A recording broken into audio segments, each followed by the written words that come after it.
قرآن جس رات میں نازل ہوا اللہ نے اس رات کو لیلۃ القدر خیر من الف شہر بنا دیا، 1000 مہینوں کی عبادت سے زیادہ بہتر۔ قرآن جس مہینے میں نازل ہوا اللہ نے سید الشہور بنا دیا، اور جس نبی کے اوپر قرآن اتارا اس قرآن کی برکت سے اللہ نے اس نبی کو سید الانبیاء بنا دیا، تمام نبیوں کا سردار۔ اور یہ قرآن جس امت نے پکڑا اور پڑھا اور سیکھا، اپنے کنٹھسٹ کیا، اس پر عمل کیا، تو اللہ نے اس کو خیر امت بنا دیا۔ رمضان کا مہینہ وہ بابرکت مہینہ ہے جس مہینے کے اندر قرآن نازل ہوا۔ اب کسی سے پوچھیں کہ مہینے کتنے ہوتے ہیں ایک سال میں؟ 12۔ ان سے پوچھو کہ ان 12 مہینوں میں سب سے افضل مہینہ کون سا ہے، تو آپ کو جواب ملے گا رمضان۔ عام دنوں میں ایک نیکی کا ثواب 10 گنا، لیکن رمضان میں ایک نیکی کا ثواب 70 گنا۔ عام دنوں میں 1 رکعت نماز پڑھیے تو 10 رکعت کا ثواب، رمضان میں 1 رکعت پڑھیے تو 70 رکعت کا ثواب، اور نیت اگر اچھی ہے تو اس سے بھی زیادہ اللہ رب العالمین بڑھا دیتا۔ لیکن رمضان کے مہینے کو یہ فضیلت کیسے ملی، کیوں ملی؟ اس لیے ملی کیونکہ اس مہینے کے اندر قرآن نازل ہوا ہے۔ آپ دیکھیے رات روز آتی ہے، سورج نکلا تو ڈوبے گا بھی، لیکن آپ اندازہ لگائیے کہ رمضان کو سب سے بڑی فضیلت اس لیے ملی کیونکہ اس مہینے میں قرآن نازل ہوا، لیکن رمضان کے دن میں، رمضان کے مہینے کے دن میں یا رات میں قرآن کب نازل ہوا؟ تو اس کا جواب ہے رات میں قرآن نازل ہوا۔ نبی اکرم پر جو قرآن کی آیتیں نازل ہوئیں وہ رات میں نازل ہوئیں۔ اللہ رب العالمین نے رمضان کے مہینے کی جس رات میں قرآن اترا، قرآن نازل ہوا، اس قرآن کی برکت سے اللہ رب العالمین نے اس رات کو بھی تمام راتوں میں سب سے افضل قرار دے دیا، اور کیا فرمایا؟ اِنَّا أَنزَلْنَاهُ فِي لَيْلَةِ الْقَدْرِ، ہم نے اس قرآن کریم کو لیلۃ القدر میں، رمضان کی طاق راتوں میں سے کسی ایک رات میں اتارا۔ وَمَا أَدْرَاكَ مَا لَيْلَةُ الْقَدْرِ، اور تمہیں کیا معلوم کہ لیلۃ القدر کیا ہے؟ جس رات میں ہم نے اس قرآن کریم کو نازل کیا، اس قرآن کے نازل ہونے کی وجہ سے اللہ رب العالمین نے اس رات کو 1000 مہینوں کی عبادت سے زیادہ فضیلت عطا فرما دی۔ لیلۃ القدر خیر من الف شہر، اس رات کا جاگ لینا 1000 مہینوں کی عبادت سے زیادہ بہتر ہے۔ 1000 مہینوں کی عبادت ایک طرف، اور اس ایک رات کی عبادت ایک طرف، اور اس ایک رات کی عبادت 1000 مہینوں کی عبادت سے زیادہ افضل۔ اب آپ اندازہ لگائیے اس رات کو یہ فضیلت کیوں ملی؟ قرآن کریم کی برکت سے۔ آپ ان بچوں کو معمولی مت سمجھیے، جنہوں نے حفظ کیا ہے یہ وہ بچے ہیں جب زمین پر چلتے ہیں تو رب کعبہ کی قسم یہ ننگی زمین پر نہیں چلتے، ان کے قدم کو زمین پر رکھنے سے پہلے فرشتے اپنے پر بچھا دیتے ہیں۔ سمندر کی مچھلیاں قرآن کا علم حاصل کرنے والوں کے لیے سمندر میں دعا کرتی ہے، آسمان کے فرشتے ان کے لیے رحمت کی دعا کرتے ہیں۔ غور کیجئے، یہ قرآن جس شہر میں نازل ہوا اللہ نے اس کو ام القری بنا دیا۔ قرآن جس مہینے میں نازل ہوا اللہ نے سید الشہور بنا دیا۔ قرآن جس رات میں نازل ہوا اللہ نے اس رات کو لیلۃ القدر خیر من الف شہر بنا دیا، 1000 مہینوں کی عبادت سے زیادہ بہتر۔ یہ قرآن جو فرشتہ لے کر آیا، وہی فرشتہ تورات بھی لے کر آیا تھا، وہی فرشتہ زبور بھی لے کے آیا تھا، وہی فرشتہ انجیل بھی عیسیٰ پر لے کر آیا تھا، لیکن اس وقت وہ ایک معمولی فرشتہ تھا، وہ صرف فرشتہ کہلاتا تھا۔ لیکن جب اللہ نے قرآن دے کر اس فرشتے کے ہاتھوں محمد الرسول اللہ صلی اللہ علیہ وسلم کے پاس بھیجا، اور غار حرا میں اقرا بسم ربک الذی خلق خلق الانسان من علق، قرآن کی یہ آیتیں دے کر جب اللہ رب العالمین نے اس فرشتے کو بھیجا تو اس دن کی تاریخ سے اللہ رب العالمین نے اس فرشتے کو سید الملائکہ، تمام فرشتوں کا سردار بنا دیا۔ تمام فرشتوں کا سردار کون ہے؟ جبرائیل علیہ السلام۔ کیوں ان کو تمام فرشتوں کا سردار کیوں بنایا؟ کیونکہ یہ قرآن کریم لے کر آئے تھے جناب محمد رسول اللہ صلی اللہ علیہ وسلم پر۔ نبی سب برابر ہیں، کسی پر تورات اتری، کسی پر زبور اتری، کسی پر انجیل اتری، لیکن اللہ رب العالمین نے جب قرآن نازل کیا اور جس نبی کے اوپر قرآن اتارا، اس قرآن کی برکت سے اللہ نے اس نبی کو سید الانبیاء بنا دیا۔ ہم سوچ رہے ہیں، اندازہ لگا سکتے ہیں، سید الانبیاء، تمام نبیوں کا سردار۔ جتنے بھی پیغمبر اس دنیا میں آئے ہیں، چاہے وہ 1 لاکھ ہو، 1.25 لاکھ ہو، کم و بیش 1,24,000 ہو، جتنے بھی ہوں، قرآن جس نبی کے اوپر نازل ہوا، اللہ نے اس قرآن کی برکت سے اس نبی کو سید الانبیاء بنا دیا۔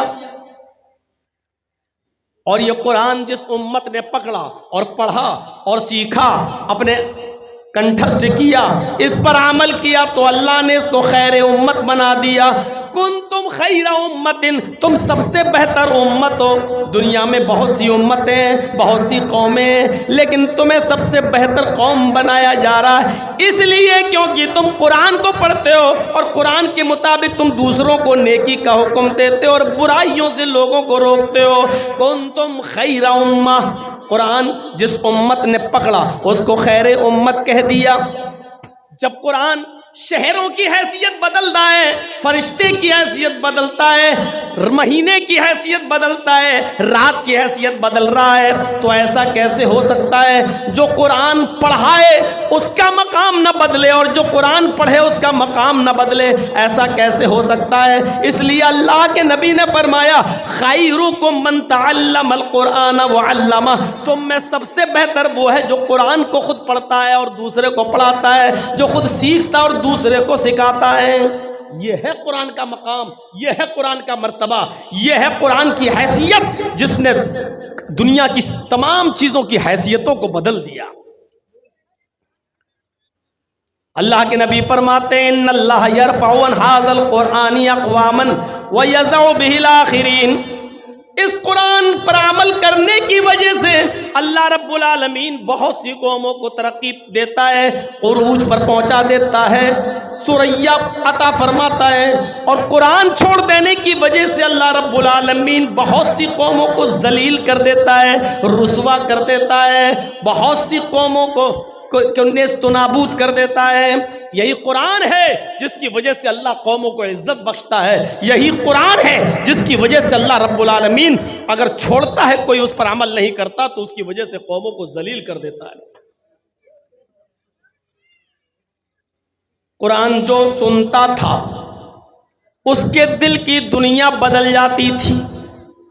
آج یہ قرآن ہم سنتے تو ہماری زندگیوں میں انقلاب کیوں نہیں آتا؟ ہمیں بتائیے میرے بھائیوں، کیا تاثیر بھی کبھی بدلتی ہے؟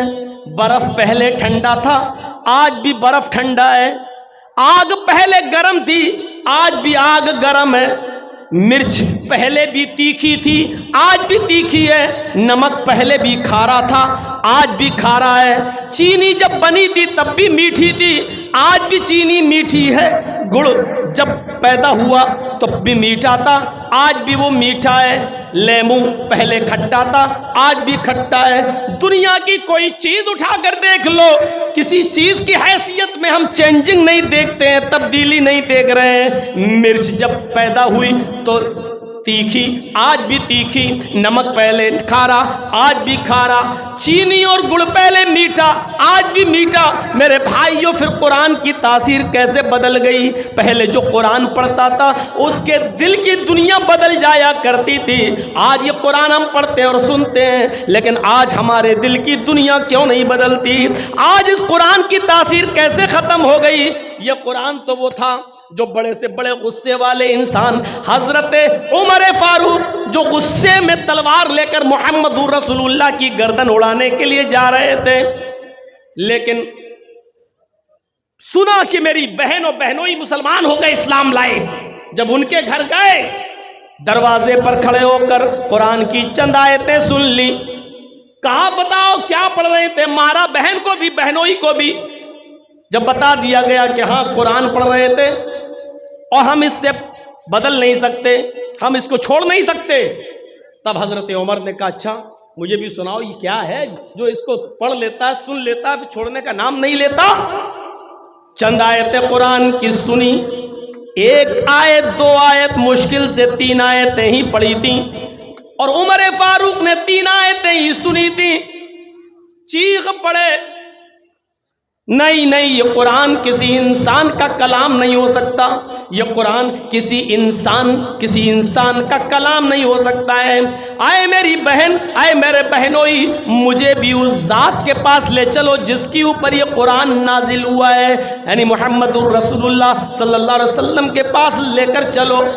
جب حضرت عمر کو نبی اکرم کے پاس لایا گیا تو یہی عمر قرآن کی چند آیتیں سن کر محمد رسول اللہ کے ہاتھ پر بیعت کر کے اسلام لے آتے ہیں. قرآن کی چند آیتیں کوئی سن لیتا تھا دل کی دنیا بدل جاتی تھی. آج کیا ہو گیا ہم قرآن سنتے ہیں لیکن ہماری دل کی دنیا نہیں بدلتی ہے. یہی قرآن ہے. عبداللہ ذوالبجادین جنگل میں بکریاں چرا رہا ہے اور محمد رسول اللہ پر ایمان لانے والے صحابہ بھی جنگل میں بکریاں چرا رہے ہیں. ہاں بکریاں چرا رہے ہیں. بکریاں چراتے جاتے اور صحابہ قرآن کی آیتیں گنگناتے جاتے. بکریاں چرا رہے ہیں اور قرآن کی تلاوت زور زور سے کرتے جا رہے ہیں, جنگل میں پڑھتے جا رہے ہیں. عبداللہ ذوالبجادین جو پکا کافر ہے اس کے کانوں میں قرآن کی آواز ٹکراتی ہے.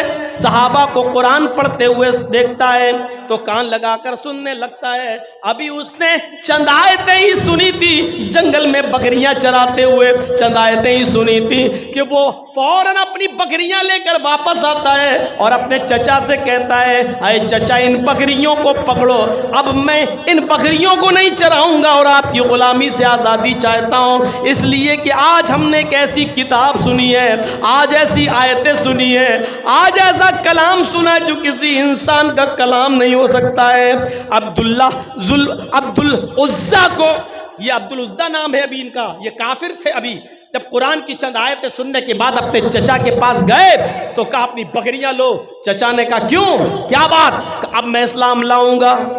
چچا نے کرتا اتروا لیا, لنگی اتروا دی, گنجی اتروا دی, جوتے تک اتروا دیے, بالکل برہنہ کر دیا, ننگا کر دیا اور فرمایا جب تم ہمارے نہیں رہے, اسلام لانا چاہتے ہو, قرآن پر عمل کرنا چاہتے ہو, قرآن پر ایمان لانا چاہتے ہو تو میں نے جو کچھ دیا سب کچھ واپس کرو. کرتا اتار دیا, جوتے اتار دیے, گنجی اتار دی, جو کچھ امامہ سب اتار دیا, صرف لنگی رہ گئی. کہا چچا جان صرف اتنی اجازت دے دو کہ میں اپنے گھر جاؤں اور اپنی ماں سے کپڑا لے لوں, اس کو ہم لپیٹ لیں اور آپ کی لنگی ہم آ کر واپس کر دیں. چچا کہتا ہے نہیں, اتنی دیر کی بھی اجازت نہیں دوں گا کہ تم اپنے گھر جاؤ. اگر تم اسلام پر عمل کرتے ہو, قرآن پر ایمان لانا چاہتے ہو تو تمہیں لنگی ابھی اتارنا پڑے گی. تھوڑی دیر کے لیے عبدالعزیٰ نے سوچا اگر لنگی اتار دوں گا تو بالکل ویسے ہو جاؤں گا جیسے کوئی جانور, بھیڑ بکری. پھر سوچا جب ایمان لے ہی آیا ہوں, کلمہ پڑھنے کے لیے تیار ہوں تو یہ قربانی بھی دے دینا چاہیے. اپنی لنگی اتاری اور پھینک دی اپنے چچا کے منہ پر, اور چچا کے گھر سے اپنے گھر تک برہنہ, ننگا. کما ولدت امہا, جیسے اس کی ماں نے اسے آج ہی پیدا کیا ہو. اس ظالم چچا نے لنگی تک چھین لی اور اپنے چچا کے گھر سے اپنے گھر تک جب آیا تو بالکل برہنہ اور ننگا آیا. راستے میں لوگوں نے اس کو ٹوکا, اے عبدالعزیٰ یہ کیا ہو گیا؟ اور عبدالعزیٰ کہتا ہے اب میں مومن ہوں, اب میں مومن ہوں. کیسا لگ رہا ہے یہ جملہ؟ اب میں مومن ہوں, یعنی ساری چیزیں اتار دی, اب میں مومن ہوں, یعنی ایمان قربانی مانگ رہا ہے. میں نے اپنے کپڑوں کی, جوتے کی, گنجی کی, یہاں تک کہ لنگی تک کی قربانی دے دی کیونکہ اب میں مومن ہوں. میرے بھائیوں ذرا تصور کرو کہ اس حال میں اب میں مومن ہوں کیسا لگ رہا ہے. آپ تو اپنی نیند کی قربانی دے کر مسجد میں نہیں آ سکتے ہو. آپ تو ہوٹل پہ چائے پینے بیٹھ گئے اور اذان ہو رہی ہے تو ابھی چائے بنی نہیں ہے، لیکن آپ کو معلوم ہے جب تک چائے پیئیں گے جماعت نکل جائے گی، لیکن آپ چائے کی قربانی نہیں دے سکتے ہو مسجد کے لیے. اذان کی آواز سن کر ہم مسجد کی طرف نہیں آ سکتے ہیں. ہم دکان پہ بیٹھے ہیں اور اذان کی آواز آ رہی ہے، ہم دکان کی قربانی نہیں دے سکتے ہیں. اور پوچھو تو کہیں گے ہم مومن ہیں، ہم مومن ہیں. ایمان قربانی مانگتا ہے، قربانی. چچا نے اتنا ہی کہا تھا اگر تم قرآن پر ایمان لانا چاہتے ہو تو لنگی بھی اتار دو. اور اس نے اجازت اتنی مانگی تھی بس کہ مجھے گھر تک جانے کی اجازت دے دو، صرف لنگی تو ہے، چادر پہن لیں گے اور آپ کی لنگی آپ کو دے دیں گے. کہا کہ نہیں، اگر قرآن پر عمل کرتے ہو، ایمان لانا چاہتے ہو تو لنگی بھی اتارو. اور اس نے پھر لنگی بھی اتارو. ایمان قربانی مانگتا ہے، قربانی. کیسا لگ رہا ہے اس حال میں عبد العزیٰ کا ایمان؟ بہرحال جب وہ اپنے گھر پہ جاتا، دروازے کو دستک دیتا، ماں نے دروازہ کھولا. ماں نے دروازہ کھولا تو کیا دیکھا؟ میرا بیٹا ننگا. بڑا تھا عبد العزیٰ، اس لیے سر گھما لیا. بیٹے اس حال میں تم اپنی ماں کے سامنے آئے ہو، کیا ہوا؟ میرے دیور نے، تمہارے چچا نے تمہارے ساتھ یہ سلوک کیوں کیا؟ عبد العزیٰ کہتا ماں اس لیے کیونکہ میں ایمان لا رہا ہوں، میں قرآن کو ماننا چاہتا ہوں، میں اسلام لانا چاہتا ہوں. میں نے قرآن کی آیتیں سنی، میرا دل آیا ہے، میں قرآن کریم پر عمل کروں گا. ماں وہ کسی انسان کا کلام نہیں، وہ اللہ کا کلام ہے. ماں نے کہا اچھا تو اپنے باپ دادا کا دین چھوڑ دیا؟ کہا ماں باپ دادا کا دین ناقص تھا، ہم نے چھوڑ دیا، محمد کے دین پر ایمان لانے جا رہے ہیں. دروازہ بند کر دیا ماں نے.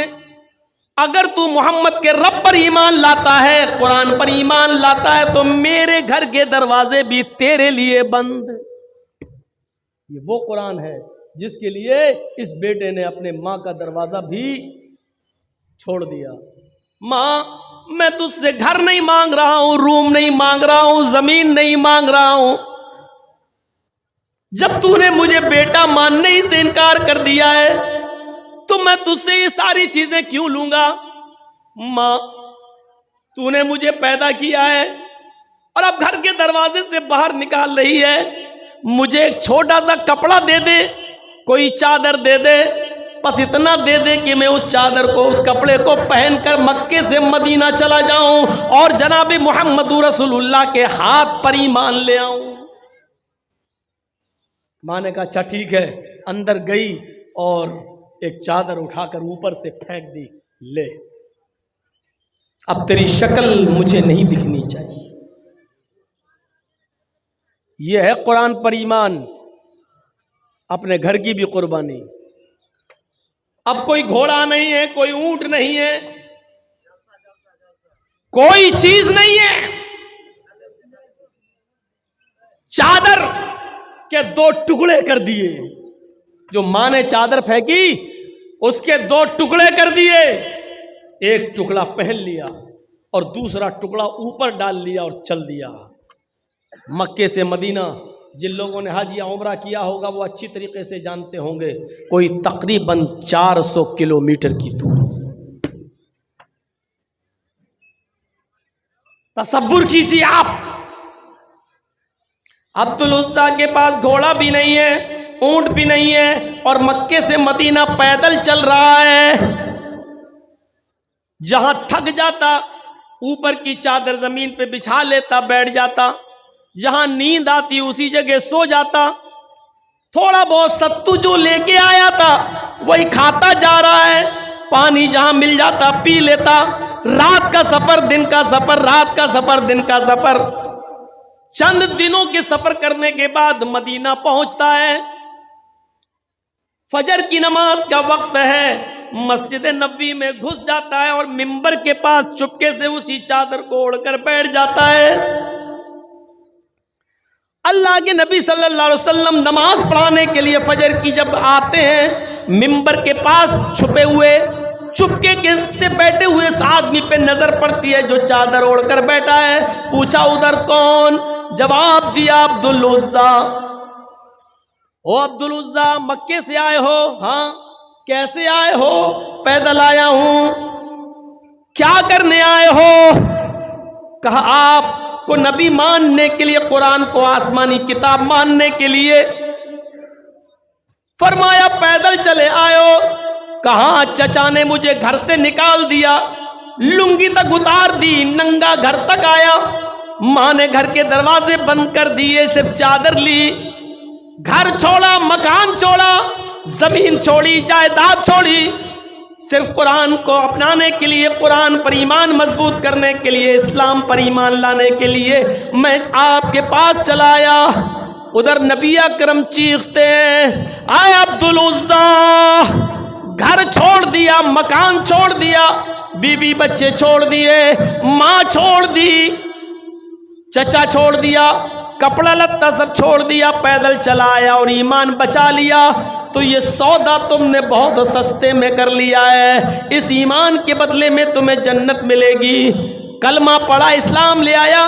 فرمایا اللہ کے نبی نے آج کے بعد تمہارا نام عبد العزیٰ نہیں ہے، بلکہ آج کے بعد تمہارا نام عبد العزیٰ نہیں ہے بلکہ عبداللہ ذو البجادین ہے.